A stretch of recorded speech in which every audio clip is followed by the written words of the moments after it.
ನಮ್ಮ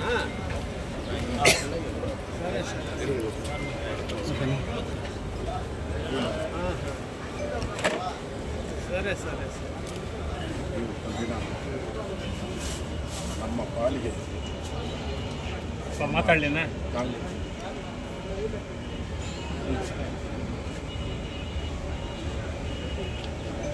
ಮಾತಾಡ್ಬೋದಾ? ನಮ್ಮ ಪಾಲಿಗೆ ನಮ್ಮ ಕಾಂಗ್ರೆಸ್ ಪಕ್ಷಕ್ಕೆ ಹೃದಯದ ದಿನ. ಅದಕ್ಕೋಸ್ಕರ ಒಂದು 2 ನಿಮಿಷ ಬ್ಲಾಕ್ ಕಾಂಗ್ರೆಸ್ ಅಧ್ಯಕ್ಷರಾದ ನಮ್ಮ ಸಹೋದರ ಇರೋದ್ರಿಂದ ಅವ್ರಿಗೆ ಮೌನ ಆಚರಣೆ 2 ನಿಮಿಷ.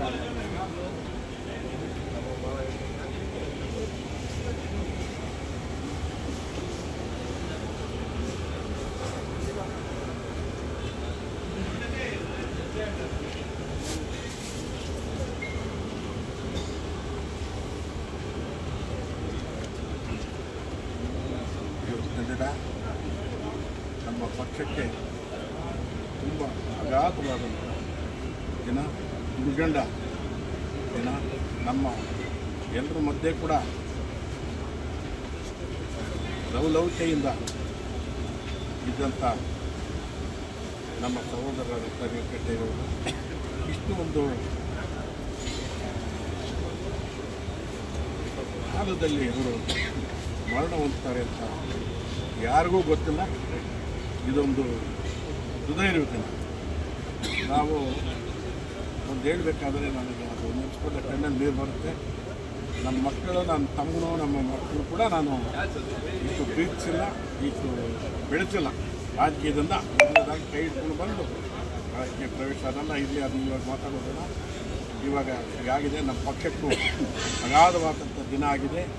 ಇದನ್ನು ಭಗವಂತನು ನಮ್ಮ ಪಕ್ಷಕ್ಕೂ ತುಂಬಬೇಕು ಮತ್ತು ಆ ಕುಟುಂಬಕ್ಕೆ ಮಾದರಿ ಇದ್ದಂಗಿದೆ, ಒಂದು ಚುಕ್ಕೆ ಇದ್ದಂಗಿದ್ದ ಆ ಕುಟುಂಬಕ್ಕೆ ಕೂಡ ಒಂದು ಒಳ್ಳೆಯ ದೇವರು ಧೈರ್ಯ ಕೊಟ್ಟು ಆ ಕುಟುಂಬವನ್ನು ಕಾಪಾಡಬೇಕು ಅಂತೇಳಿ ನಾವು ದೇವರಲ್ಲಿ ಪ್ರಾರ್ಥನೆ ಮಾಡ್ತಾ ಇದ್ದೀವಿ. ನಾಳೆ 11ರಿಂದ 12 ಗಂಟೆ ಒಳಗಡೆ 11ರಿಂದ 12 ಗಂಟೆ ಆಗಲಿ ಅವರ ಅಂತ್ಯಕ್ರಿಯೆ ಸ್ವಗ್ರಾಮದಲ್ಲಿ ನಡೆಯೋದಕ್ಕೆ ಎಲ್ಲರೂ ಸೇರಿ ತೀರ್ಮಾನ ಮಾಡಿದ್ದಾರೆ.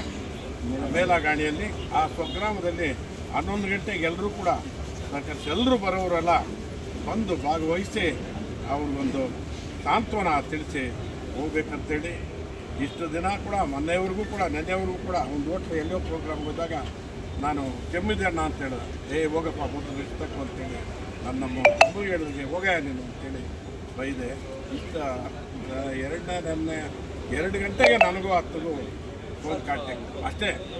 ಈ ಹೃದಯದ ದಿನ ಬೆಳಗ್ಗೆ ನಾನೆಲ್ಲ ಬಂದ ತಕ್ಷಣ ಫೋನ್ ಬಂತು. ಹೊರಡೋಷ್ಟರೊಳಗಡೆ ಮರಣ ಹೊಂದಿದ್ರು. ಇದು ಏನು ಆಚಾರ, ಇದೇನು ಅಂತ ನಮಗೆಲ್ಲ ಚಿಕ್ಕವರು ನಾವು ಸಾಮ್ರಾಣಿ ಮಣ್ಣು ಹಾಕುವಂಥ ಒಂದು ದುರಾದೃಷ್ಟ ಬಂದಿದೆ. ಅದಕ್ಕೋಸ್ಕರ ಮಕ್ಕಳಿಗೆ, ಅವ್ರಿಗೂ ಅವ್ರ ಸಹೋದರಿಗೆಲ್ಲ ದೇವರು ಇನ್ನೂ ಒಂದು ಸಲ ಶಕ್ತಿ ಕೊಡಬೇಕು. ನಮ್ಮ ಪಕ್ಷಕ್ಕೆ ಆಗಿರೋ ಅನಾಹುತವನ್ನು ತುಂಬಬೇಕಂತೇಳಿ ನಾನು ಎಲ್ಲರಲ್ಲಿ ಪ್ರಾರ್ಥನೆ ಮಾಡ್ತೀನಿ. 11 ಗಂಟೆಗೆ ಎಲ್ಲರೂ ಕೂಡ ಮೇಲಾಗಾಳಿಗೆ ಬಂದು ಅವರಿಗೆ ಒಂದಷ್ಟು ಮಣ್ಣಾಕಿ ಹೋಗಬೇಕು ಅಂತೇಳಿ ನಾನು ಬೇಡ್ಕೊಡ್ತಾ ಇದ್ದೀನಿ.